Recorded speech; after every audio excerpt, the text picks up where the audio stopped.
Elle pensait qu'on leur rendait service, mais elle se retrouve piégée par un tueur. En 1987, un homme, Michel Fourniret, se fera connaître dans toute la France et en Belgique, suite à ses actes manipulateurs et criminels. Et pour cela, il va devoir trouver son arme, une femme. En 1980, Michel Fourniret est condamné. Donc depuis la prison, il mettra un message dans le journal pour trouver une femme. Et à ce moment-là, il trouvera sa future complice, Monique Olivier. Ce couple deviendra le duo criminel le plus recherché pendant plus de 10 ans. Et dans cette vidéo, je vais vous parler de leur mode opératoire. Pour ce faire, ils vont procéder à deux méthodes, le repérage des lieux et la mise en confiance.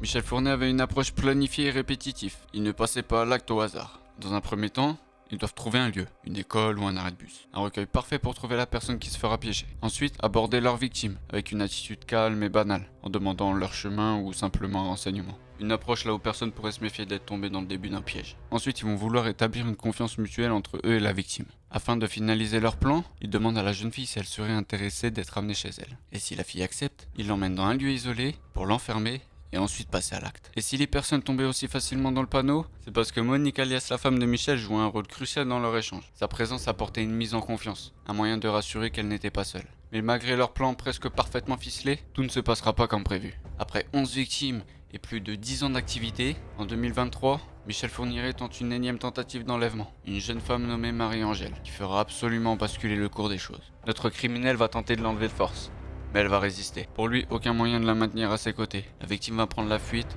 et appeler la police. Pour elle, aucune difficulté d'apporter des preuves concrètes, comme son visage et le modèle de sa voiture. Cet acte va permettre de le retrouver et de faire remonter plusieurs disparitions anciennes. Pour la police, plus aucun doute. Michel Fourniret est l'acteur d'une histoire qu'on n'aurait jamais préféré raconter.